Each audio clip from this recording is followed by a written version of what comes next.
Salut à toi, ici Gislain du blog Imo Express Club. J'espère que tu vas bien. Bienvenue dans cette nouvelle vidéo. Alors, aujourd'hui, nous allons voir 7 erreurs fatales que tu dois absolument éviter si tu souhaites investir dans l'immobilier. Mais avant de commencer, j'aimerais te dire que effectivement là, en ce moment, on rentre progressivement dans la période estivale. Il fait le beau, les gens sont souriants. Donc, je t'invite vraiment à profiter de cette opportunité-là pour sortir de chez toi, faire des visites et passer massivement à l'action. Donc, avant de rentrer dans le vif du sujet, je t'invite à faire trois choses.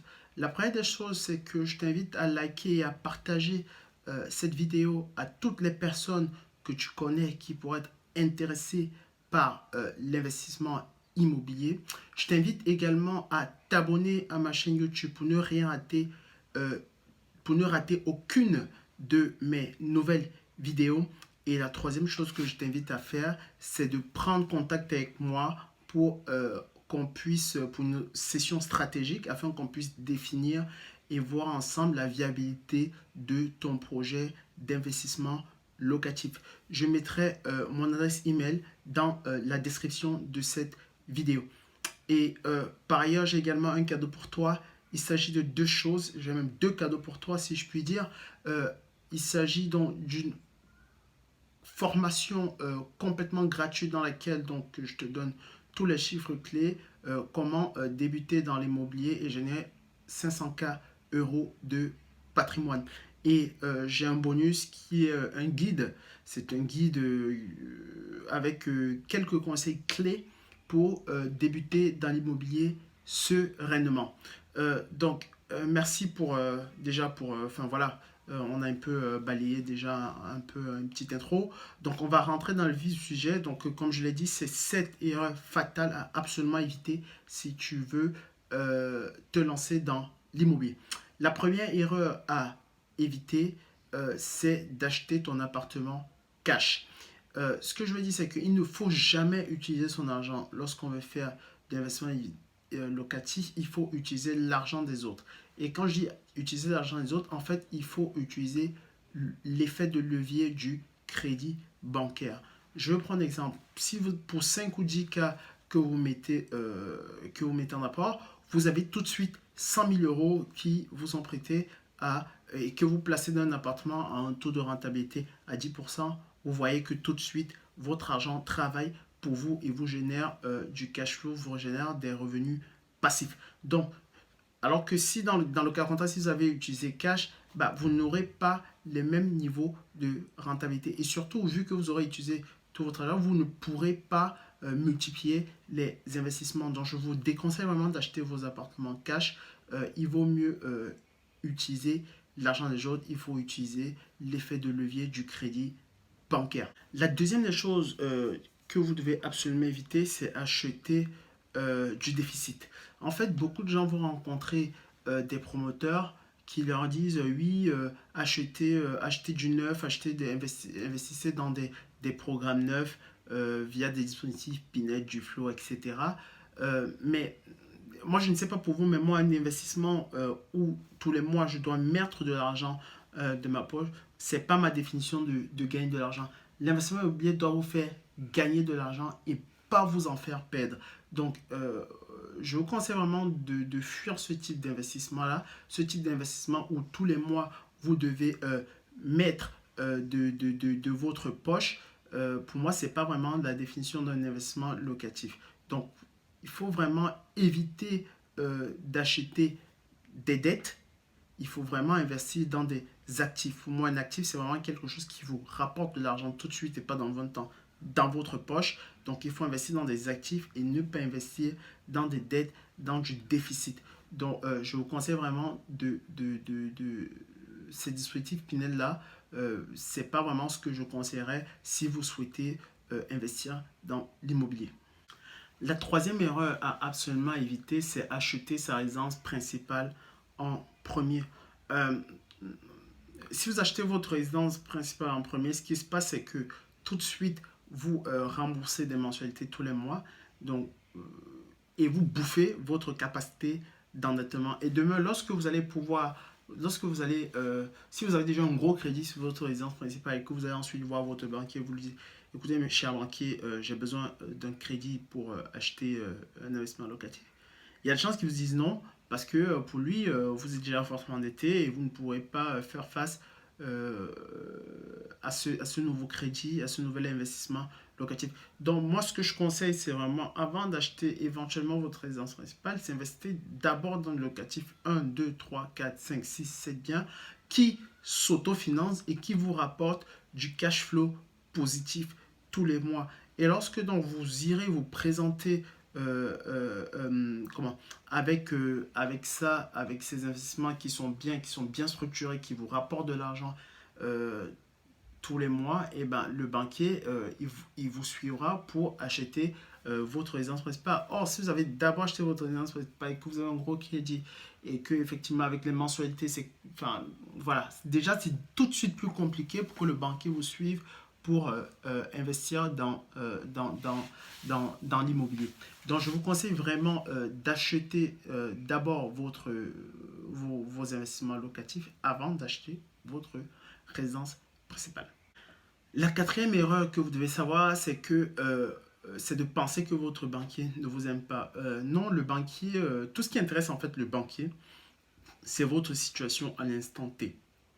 Vous pouvez avoir vu votre banquier il y a 3 mois, avec votre situation, il vous aurait financé votre projet. Vous revenez 3 mois plus tard, votre situation a changé, il y a des chances qu'il ne vous finance plus. Donc ce qui intéresse vraiment le banquier, euh, c'est vraiment votre situation à l'instant T. Donc c'est pour ça qu'il faut vraiment travailler votre dossier bancaire.